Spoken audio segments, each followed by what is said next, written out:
to the golden hour of Heart to Hearties. This is the after show where we bring Hearties questions directly to the cast and crew. I'm Chelsea from Puerto Rico. And I'm Jen from Seattle. And I'm Kim from Barrie, Ontario, Canada. And so, coming off of episode 3, we are super excited to welcome the amazing actress who brings us Mei Hickam, Amanda Wong. Woo! Hi, everybody. Hi, Jen, Chelsea, Kim, and Hearties. Hi. So nice to have you, really. Thank you. So nice to be here. And again, in the new year, this is my first interview with you guys, and I'm so excited to talk all about season 12. Yay, we're so excited to have you. And so it was so fun last night to watch the new episode titled All That Glitters, and it was written by Paul Redford and directed by Elise Late Rogers. So, Amanda, did you have a favorite part from last night's episode? I feel like I had so many favorite parts. So the first one that made me laugh out loud was when Rothgar put the magnifying glass to his eye and it was just humongous. I thought that was so funny. I just also love how much is going on. There's what's going on with Edie and Lucas, and then there's the mystery of the gold coin, and then this kind of tag team that is happening with Rosemary and Bill, and the beautiful scene at the very end where Nathan and Elizabeth just go off into the sunset and there's that romantic montage. I really enjoyed all of it. And I think that what's super nice is we the cast are also fans of the show, and to see it in full, because we just read the scripts and sometimes we skim quickly through other people's parts and read our own first. So to see it in the show, it's kind of almost like the first timeness for us as well, and to see our friends be doing all these cool, fun, crazy, and cute things, it's just very delightful. Yeah, that last scene looked amazing, and yes. I feel like those kind of montages, it's not done as often, so it was really refreshing to see. One of my favorite moments was Rosemary, bringing Elizabeth along to figure out what that was so funny with the hat, with the beekeeping hats. Really like that. That was hilarious, great, physical comedy, it was amazing. Yeah, absolutely. Kim, do you have any favorite moments from last night's episode? That was also mine. I mean, the picking up the branches and having those carrying those bush around, moving, and then that was so the good. whole bear, it's a bear, and then they come running out, and oh, right, that's us. Yeah, I really like that. That was hilarious. I loved the part with Allie giving her dad dating advice. I'm a mom of teenagers, and they will tell you your opinion on anything, whether you want it or not. Absolutely. Yeah, that was kind of cracking up about that. But last week, Mike and Mei made their big entrance into season 12. Right. And instead of being a blushing bride, you were kind of green around the gills from food poisoning, which is not great. Yeah. Did you enjoy the idea of kind of the honeymoon gone wrong? I thought it was so funny when I read it. I would have loved to have to actually see some of the food poisoning and things like that. I said when we were filming the scene, I was like, wouldn't it be so good if I was still in my wedding dress and it was sweat stained and everything stained, and we smell each other and we smell, and they're like, Amanda, stop. And I was making all these poop jokes that they really didn't really weren't fans of, but I'm like, it'd be so funny. We have an opportunity if we just hold, just hide the backs of us. But then they're like, okay, we're not gonna be gross here. We're not going there. But a first for Hallmark. Yeah, I love the idea. I think I'm glad it didn't happen in real life. But then Ben and I just started getting into weekly giggle fests, making, just body fart kind of poop jokes all the time. And it kind of spun us in a silly way, and not the most professional way, but it was really entertaining for us at the time. Oh my gosh. Adds to the fun. Hilarious. Sure. Okay, so we have some questions from Hearties. And Tammy Bogus from Titusville, Florida, is wondering why the Hickams can't move into a row house. Right. I think a lot of Hearties are wondering where exactly you guys ended up, because we thought that Faith and Lily lived above the cafe. Are y'all bunking together? What's happening? So again, we felt like that could be a really funny thing too. So we didn't suggest this, but when I read it, I was like, oh, I can't wait for the funny things that happen as a result of this, because you know, presumably they didn't get a lot of alone time on their honeymoon because they were food poisoned and all that it comes with. And I think there's a line where Mei says we saw everything, and it wasn't a positive everything. And so the assumption maybe is these two can't ever catch a break, because in season 10, Mei moves into above the cafe with Faith and Fiona. And so that's how that all started. We were all living up there. And then when Lily came into town, the room was free because Fiona was away. And so Lily moved up. So the three of us were up there. And that's where presumably Mei was prior to the wedding. So yeah, the whole flooding situation, then we had nowhere to go. And so we're just like, I guess you come live with me as roommates with Lily and Faith. And I just laugh because Ben and I were talking like these two, it's paper thin walls. Like nothing's happening over there. Oh my. It seems though that the two of you managed to salvage a bit of fun on the Chicago honeymoon, because you led the way to introducing the Charleston to Hope Valley last night. So Marianne Klein of Jefferson City, Missouri asks, so what was the rehearsal process like? And can you tell us more about filming that scene? So the rehearsal, we actually had a choreographer come down to teach us. It was cool. Yes, it was Wyatt, played by River. Myself, we were in there the most. And one other person, I don't know if it's a reveal or not, so I'm just not gonna mention it. But one other person was also there. And it was the three of us just trying to do this dance every day. But we had to do a lot of at-home practice as well. And the thing is, I would say everyone on the cast of When Calls the Heart already knew the dance, except for me and Wyatt. So it was just the most ironic thing. We were like trying to be the ones to teach everyone, or the ones who were pros, and we were the worst. But we got to a point, I would say, that was comfortable. And we actually, Ben and I had a kind of a choreographed routine that we did, and then it wasn't in the episode yesterday, so I don't know what ended up happening with that. But yeah, there is a really fun dance thing that comes up in a later episode that I think will look very adorable. Interesting. Yeah. So we might see this routine yet, or we might have to beg Elliot Wallach to put it in outtakes. Yeah, that the choreographed one might be in the outtakes, but there is another dancing something, and that one is going to be quite. I think that would be. I think you guys will quite like that one. No, nice. Yeah. Can't wait to see that. Yeah. And for Hearties who are watching, Elliot Wallach is Edify Films, and they do the DVD releases for the season. So there's always extras involved. Yeah, Hearties can write Elliot then and say, hey, there's a scene. We need to see the scene. Exactly. Yeah, absolutely. There's some funny scenes from like previous seasons that I really hope one day he shows everybody. They're at the wedding. Ben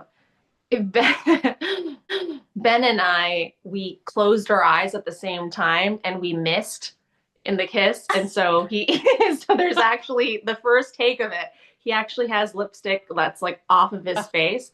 And because our eyes were closed, everyone started laughing, but we didn't know what was happening until we opened, and he was very confused. And then I saw it. It was just this big red pair of lips on his face. And everyone we're all cracking up. And it was, especially Kevin was like, we should keep that. Like, why? That's so you two. But then I think they wanted a nice version where it Yeah. wasn't just all messy and stuff. So yeah, I hope that one you guys see one day though. I can imagine it took a little bit of time to get grounded again after that. Yeah, and lots of makeup remover to get those lips off of his lips. Oh my gosh. Well, we know you're an experienced Taekwondo practitioner, and Heather Hood of Minneapolis wants to know if you have a dance background too, given that Elizabeth credits you in the preview for teaching her the dance step in next week's episode. So, you said that you didn't have the Charleston, but maybe you have some other secrets up your sleeve. You know what? I wish I could say yes, but truthfully, no. But it was super lovely and fun to learn and do. And I know that some of the Hearties might have seen the dance teaching scene already at the Hallmark in Kansas City. I think that might have been previewed, but I'm really excited for you guys all to see it tomorrow. It was very, very fun to share a scene with Elizabeth. And is it revealed who I also teach her to yet? And one other person. It's Elizabeth, myself, and somebody else. It's hard to recall. It's okay. And it's a very fun scene, and the three of us had a lot of fun filming it that day, and we were just also in a fit of giggles and laughing and because with these things you have to kind of dance for longer than it shows on camera, so we're all like, Right. you know, when you're like kind of out of breath and you're like smiling and pretending like this is all effortless. We're definitely doing that, and when the camera stopped rolling, we're like, Finally. yeah. We need a little break. Yeah, exactly. Water break, a little pat of the sweat. But yeah. Yeah. That's So, fun. Heart to Hearties last talked to you in the build up for to season 11. So, before we knew that an engagement and wedding was coming for Mike and Mei, so you talked a little bit about their wedding day, but what do you remember most about your Hope Valley wedding day? Honestly, that the whole day, it is locked in my memory currently as a very strong core memory, because it felt like we really captured the energy of the day, in the sense that it felt really close to a wedding, because you were surrounded by loved ones, friends, family. Everyone was giddy with excitement. Everyone was happy, and we're all in a good place. And it was just so much fun. And there were a lot of the traditional, I guess, customs of a wedding, such as picking up the bride, that happened by accident, and waiting in the cafe with your best girlfriends for the groom to come there, and everyone getting you ready. There was that whole all the excitement of that, and just looking at each other in our different outfits, and just complimenting each other, and it really felt as though it wasn't work that day, and nothing felt drawn out or long, or it just felt like a day that you didn't quite want to end. But then when you went home, you felt really, really like happy and full of love. It felt like a wedding. Yeah. Had you and Ben seen each other in the outfits like before the filming, or was it No. like Oh, Yeah. great. So it was really, really nice to see each other in the outfits, and he didn't know what I was going to wear, and I didn't know what he was going to wear, and I think I had a clue of maybe what my bridesmaids would wear, but we didn't know, and so it felt, yeah, it felt like there was a bit of a reveal for the pair of us too, like the first look. It's so fun. It was Yeah. very fun. Yeah. And I think personally, I think it showed like we as the audience could feel that of like excitement and just how everybody was in that same mindset, in support of these two characters. Like it was great. So it showed. show, Oh, totally. thank you. Yeah, I Yeah. really liked the moment that also May and Fiona share with the ring. It felt very authentic where we're like, I got a ring. Like and we both just like cracked up and started tearing up and even in the rehearsal she's like, hold on, like you know, Fiona Kayla was like, Yeah. I can't start crying already, but she's like, I'm getting really emotional. And it was really, and I was like, don't start. And it felt kind of real for some reason. Mhm. And it was really, really nice. Yeah. And did your family and friends see the episode? Like if they did, like what did they think? Yeah, my cousin, she's like we've been fans of each other our entire lives in the sense of just as human beings, and she's the Mm. closest cousin I have, and she's always on like on top of anything that's, I think she might have Google alerts on me. But she always tells me about things of myself that I don't even know are on the internet before I even get to them. But she sent me from the episode live at the same time as I was watching because I was actually away. I was in Greece at that time, and she was like, "I just absolutely love your outfit," and I thought the crying scene was so funny and it's very eye catching what you're wearing, and I thoroughly enjoyed it, and I love sharing that with her. And my friends and I were gonna do a marathon of 11 when one of our Mhm. girlfriends comes back from abroad. So Yeah. Oh, that'll be yeah, so fun. yeah, it'll be very fun. That makes it really special. Yeah. And so we have heard you describe that the love that Mai and Meg share, as a first love. It's like Yeah. childlike, and there's just wonder in that. So how did you and Ben come to play it that way? I think it was less of an on purpose thing. I think there was an element of Ben's track record in Hope Valley has been very bad. And I think for May as well, she's probably been in the books or stalked by her fake ex-husband. And so it has Oh my and gosh. yeah, and with an exception of season 9, there hasn't been anything super positive that's come from like romance, and the pair of them don't know all about communication and how to flirt properly because they've never done it. And so I think the way it's set up, it just seemed like that was kind of the obvious way for us to play it. And also the pair of us, we were each other's first on camera kiss as well. And so some of that nervous energy really just came out in that way, as the actor and the character. Mhm. So that was it. It was fun and funny, and there was less pressure because we're like, well, we can look like we don't know what we're doing, and so it took a lot of the anxiety out of it. And what was really funny is our first kiss, because there was a slight buildup with the running around playing tag, and then there's the sugar falling everywhere, and all those near misses. When it finally happened, the crew, they just started teasing us so hard and beet red. We were beet red right beforehand too. The caterers were like, "Do you guys want tuna fish salad? You know, sandwiches?" Like trying to give us the stinkiest foods. And I don't even think it was on purpose. And Ben and I looked at each other. We're like, "Just don't look at me. Don't look at, you know. We're just gonna try to do this and not burst into laughter or turn beet red or." Mm, So we were a little bit nervous about that leading that's up to funny. it. Yeah. Oh my gosh. Yeah.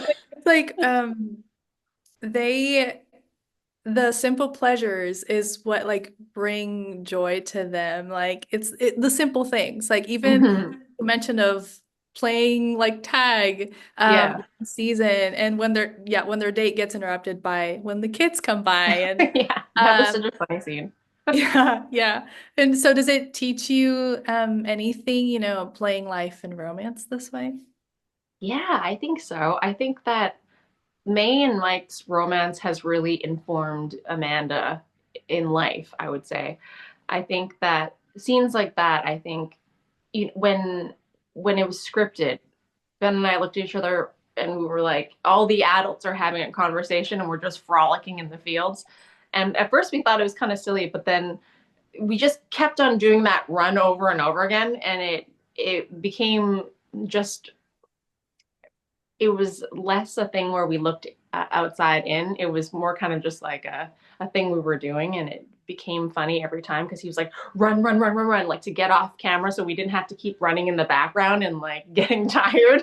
And so we just, it became a really just enjoyable experience. And it kind of also told us that we were slightly separate from the adults. We were not quite adults, but not quite kids. And I think that also informed the playfulness and the youth and the silliness and the first loveness of our love life. And to see the teens, Allie and, you know, Opal and all of them experience their first crushes, it's kind of reminiscent of that, but in a package in older bodies. Yeah. Yeah. Yeah. I think it makes Mike and May unique in that way compared Yeah, I to think so. other couples in Hope Valley. And yeah, I just love that. Yeah, I think that as well. And even Lily, who's played by Chloe, I think that because there are certain adults on set that seem like adults, I think she sees me not as an adult, but not as a kid. And I think that, I don't know if that has anything to do with Mike and May, but I can definitely see that she sees me as not quite an adult, but in the most endearing, sweet way. And I think that that's very, very adorable.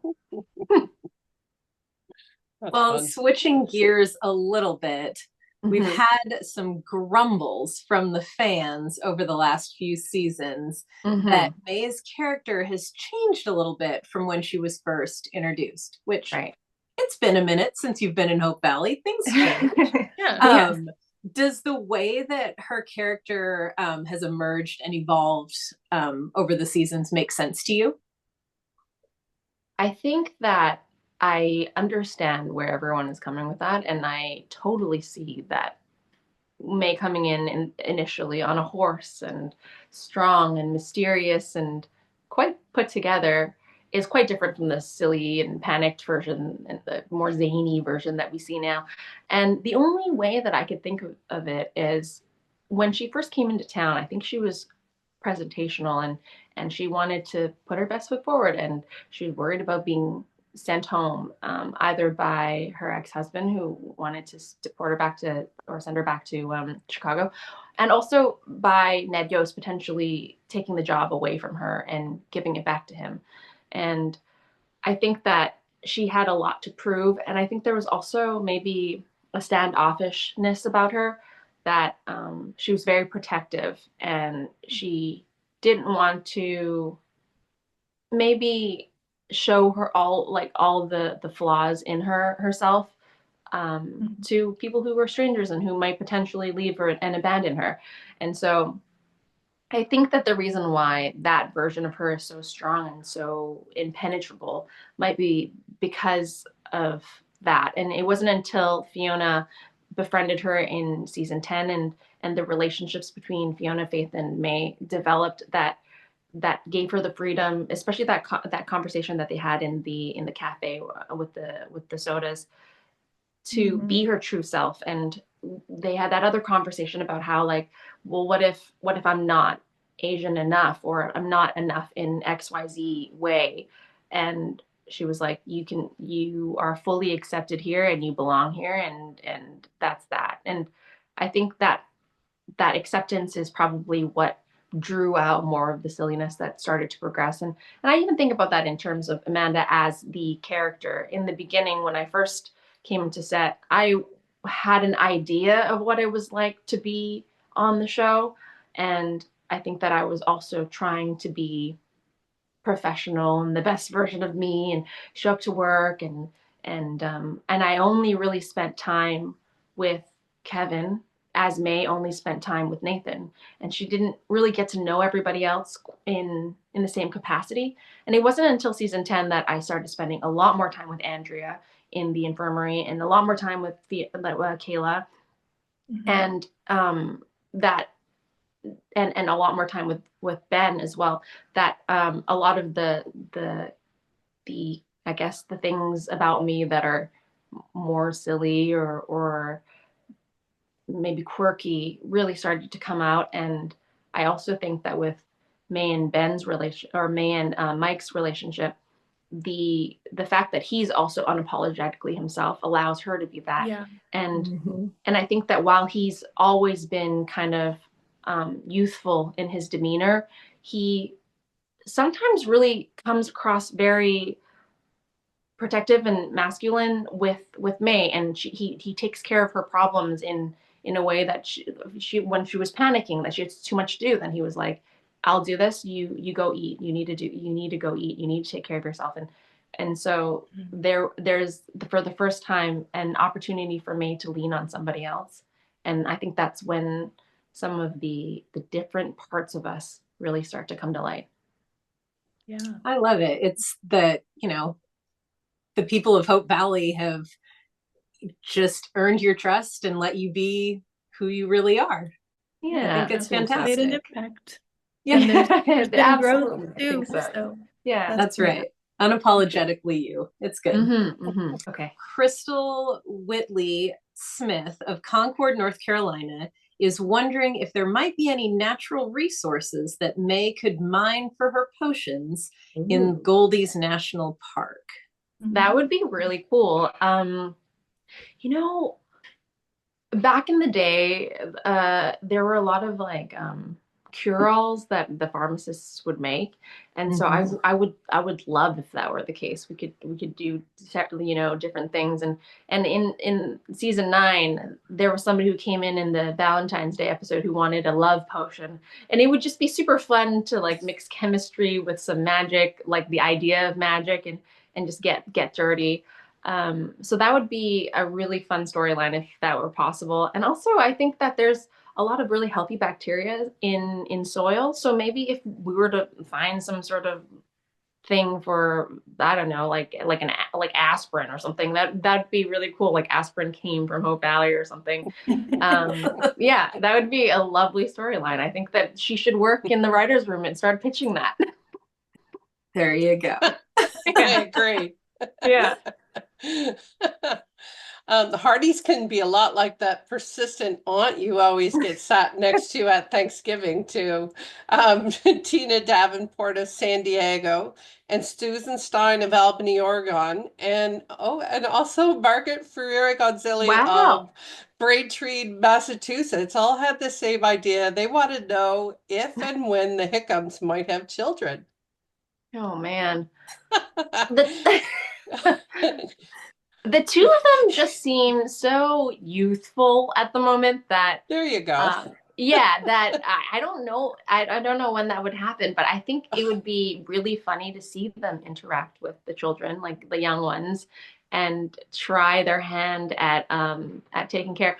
Actually, this reminds me of something really funny. When I was younger, I think it was like maybe a bunch of years ago, a friend and we had to take care of our friend's little baby, and neither of us knew how to change a diaper at that time.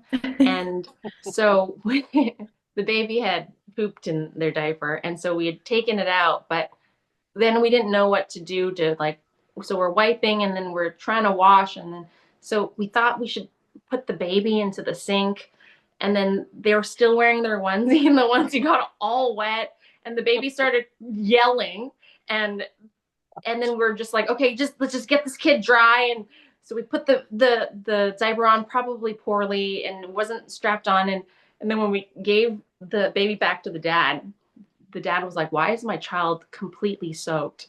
And we're like, I don't know, maybe sweat. But it was absolutely from the sink, just drenching the baby. And then looking back, I was like, we used freezing cold water on this baby. Of course they were screaming. It was just such a terrible first baby experience that I think that Mei and Mike would have had something similar to that.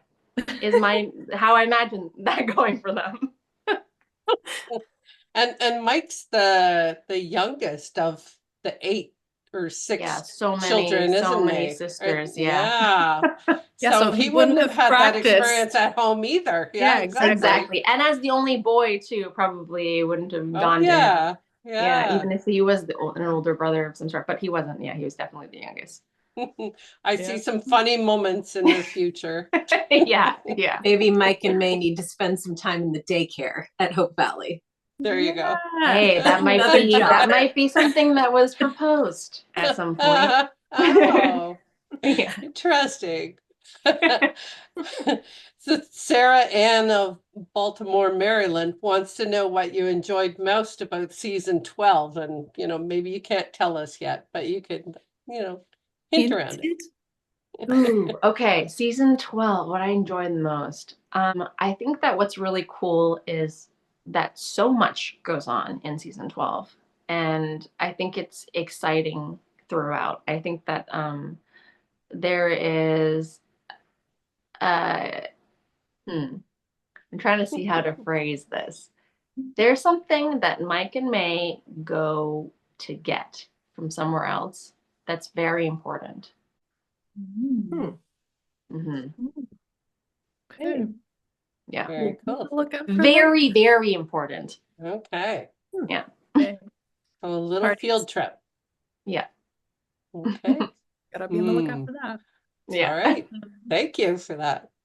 Welcome. We're intrigued. For sure. The Lunar New Year is nearly upon us, and Yes. what do you like to do to celebrate? So Vancouver has, a rich Asian community, and Mhm.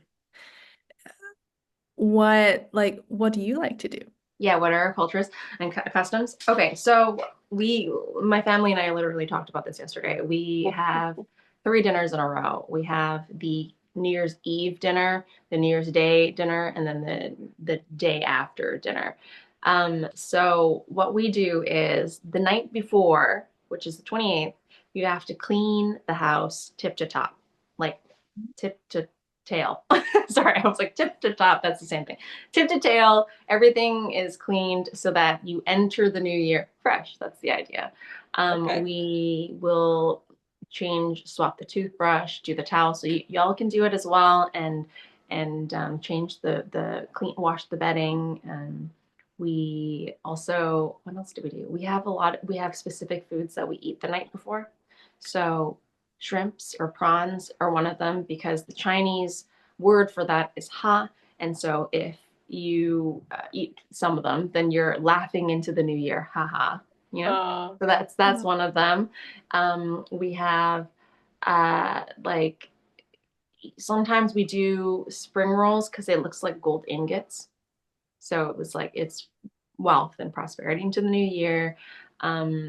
Yeah, they're just like specific foods that we eat every single year. I don't really know what all of them are because my mom does it, and she prepares like at least a week in advance, because what we do is we put all the tables together in the house, and we go from the kitchen to the dining room, and it becomes this one hugely long table, and it's then everyone comes over. There's like 40 of my family members that come over, and we all sit around this table, and it's like the piano bench, it's the footstools, it's the all the random computer chairs that are pulled up, and everyone sits on the thing, and you have to eat rice that day, and you have to get another scoop of rice, because it's rice is like symbolic of money and wealth as well. And so the idea is you have more than like you top up with wealth or something.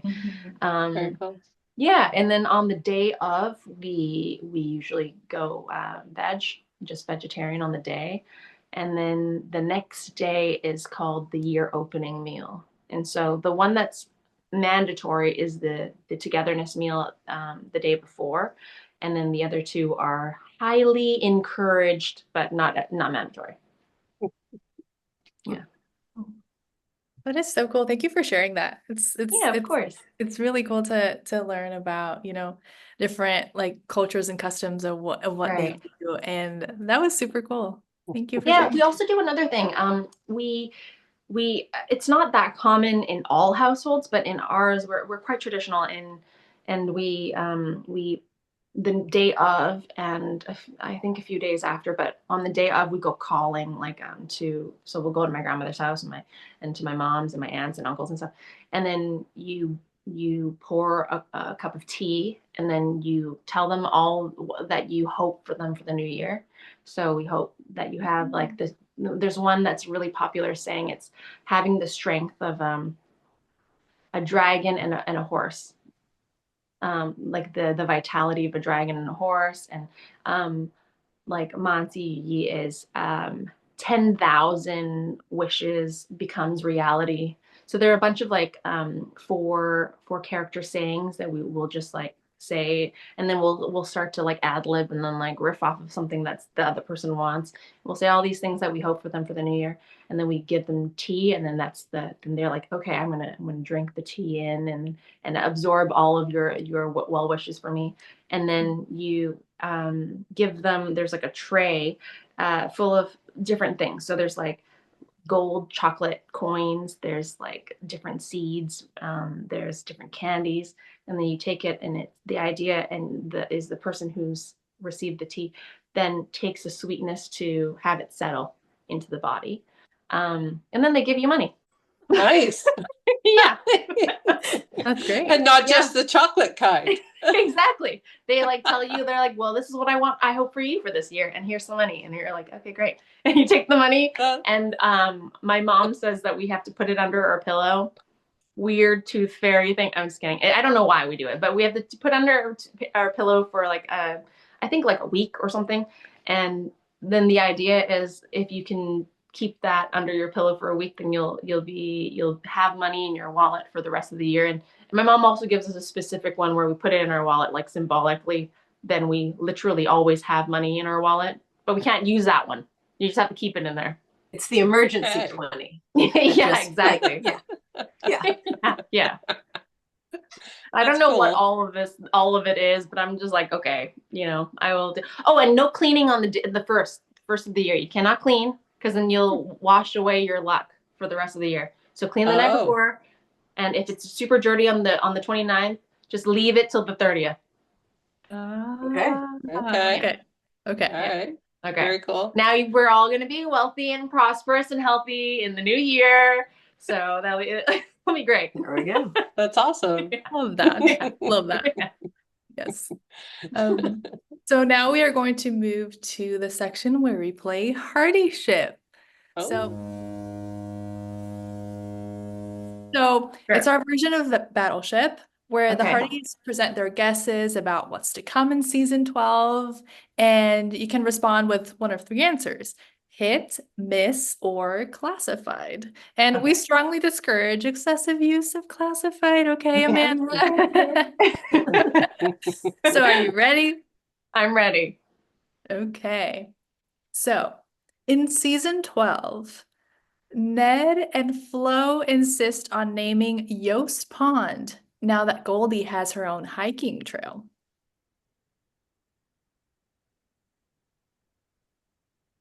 Miss. Okay. I mean, unless it actually happened and I didn't read that part. I don't think. Okay, in season 12, Mei gets her own radio segment this season, Mud Masks and Pharmacy Facts.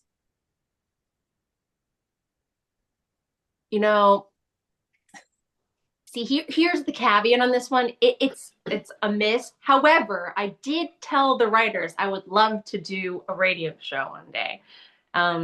Man, I don't know if it's gonna happen, but so far it's a miss. By the way, I do love the kids program though. It's very cute, and there's going to be something that's coming up with the kids on the radio that's very fun. Another fun thing. Oh, okay. This is a great Heartieship. Yes. Love this.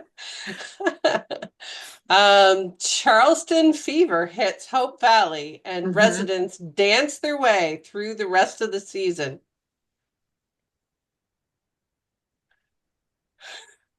The hit. Well, you said I don't want to give about this it part away, but then there is also something super fun coming up that involves some dancing in a later episode, and it just looks absolutely beautiful. And I think you guys are going to. I think this scene is probably going to be one of your guys' favorites of season 12. Ooh. Okay. It's separate to the other dancing one I was talking about. There's something else that's really, really cool coming up. Oh I yeah, love that's what it. I was gonna ask Yeah. about. That was Yeah. that was happening at the same time as the other thing. Okay. Yeah, separate things. Okay. Two separate dancing related things. One is more dance focused, but there's one where it's like a lot of dancing is happening. That's not the focus, but there's something super cool and beautiful that's coming Okay. up and Okay. romantic. Mm, Cute. wow. So the next one. Okay. Faith and May team up on to find the antidote after hazelnut allergies hit Hope Valley. Ooh. I will say it's a classified. Oh, okay.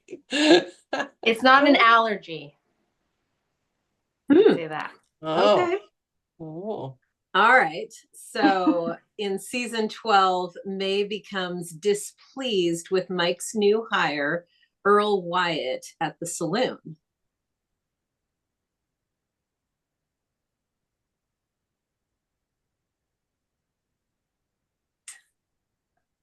Miss. Okay. Okay. Okay. All right. I feel like there's a story there. It's not Wyatt. Okay. Oh, okay. Last one. The saloon gets implicated somehow in the gold coin mystery. Ooh. Classified. Oh, Okay. It's interesting. I can't wait to see this whole mystery play out. I had so much fun with last year's. Yeah, it's Yeah. fun. Yeah, I love it's seeing great. the pair of them work together. They're just so funny together. Mhm. Very Yes. much so. Yeah, Rosemary Bell. Love their dynamic. Mm-hmm. So thank you, Amanda, for playing Heartieship with us and also for being here today. We can't wait to see all the dancing that's going to happen next week and to see what's coming for May the rest of the season. So Thank you. thank you for, everything that you've told us and for getting us excited for what's to come. There's Yeah. 10 episodes left of the season, so we are super intrigued to see what's going to happen. Yeah, thank you so much for having me. And thank you just always for being the best fan base in the world and always just I don't know, creating this like wonderful community. I'm so grateful to be a part of it and just very grateful to you all. Well, we're grateful to have you. Thank you. And thank you, Hearties. We know it's late for some of you when the show airs. And so we are grateful you take the time to write down your questions and send it to us on show nights. And we also hope that you're tuning into Heart to Hearties on all your favorite podcast channels. And be sure to leave us comments on our YouTube channel. So we will see you again soon on Heart to Hearties. Bye. Bye.